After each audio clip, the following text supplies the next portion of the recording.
Hello! Welcome to my channel Baknoy TV. Huwag kalimutan mag-subscribe at mag-likes at share ng video para updated ka lagi sa bagong i-upload kong mga videos. Ang pag-uusapan natin ngayon ay tungkol sa nawawalang titulo ng lupa. Ano nga ba ang dapat gawin kapag nawala ang titulo ng lupa? Narito ang dapat ninyong gawin. Ang unang gagawin ninyo ay pumunta kayo sa Register of Deeds kung saan nakasakop ang property ninyo. Pangalawa, magpagawa kayo ng Affidavit of Loss na naka-notarized at dalhin sa Register of Deeds ang Affidavit of Loss na nakasaad doon kung paano nawala ang titulo.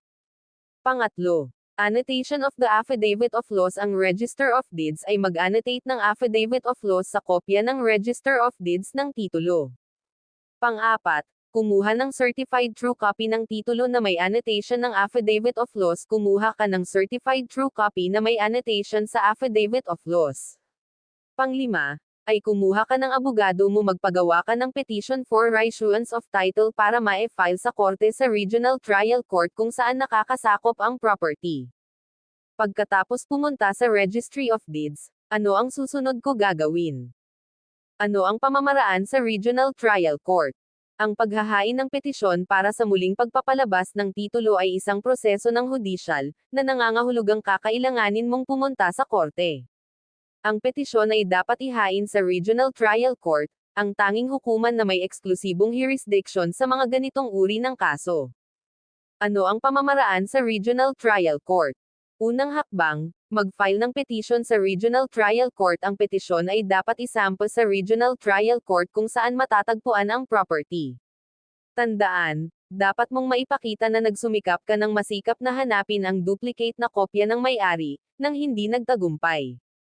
Pangalawang hakbang, iaabot ng korte ang lahat ng iba pang interesadong partido at itatakda ang petisyon para sa pagdinig. Ang korte ay magbibigay ng paunawa sa Register of Deeds at sa lahat ng iba pang interesadong partido, kung mayroon man, gaya ng maaaring matukoy sa pagsusuri ng titulo ng lupa. Pangatlong hakbang, maglabas ng desisyon ang korte pagkatapos ng paunawa sa lahat ng iba pang interesadong partido at pagdinig, maglalabas ang hukuman ng utos na mag-uutos sa pagpapalabas ng duplicate na kopya ng titulo ng lupa ng bagong may-ari.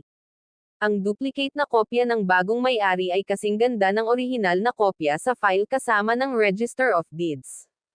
Pang-apat na hakbang, maglabas ng desisyon ang korte pagkatapos ng paunawa sa lahat ng iba pang interesadong partido at pagdinig, maglalabas ang hukuman ng utos na mag-uutos sa pagpapalabas ng duplicate na kopya ng titulo ng lupa ng bagong may-ari. Ang duplicate na kopya ng bagong may-ari ay kasing ganda ng orihinal na kopya sa file kasama ng Register of Deeds. At ang panghuli o finality ay humiling ng 1. Kopya ng desisyon ng korte at 2. Certificate of Finality of Decision. E-file ang mga ito sa Register of Deeds para sa pagpapalabas ng duplicate na kopya ng bagong may-ari. Yan lamang po ang proseso sa pagpalit ng nawalang owner's copy ng titulo ng lupa. Sana nakatulong ang video na ito. At huwag kaliligtaan panoorin ang mga i-upload kong mga videos. Mag-subscribe at mag-likes at i-share mo para updated ka palagi sa mga bagong videos na i-upload ko. Thank you for watching.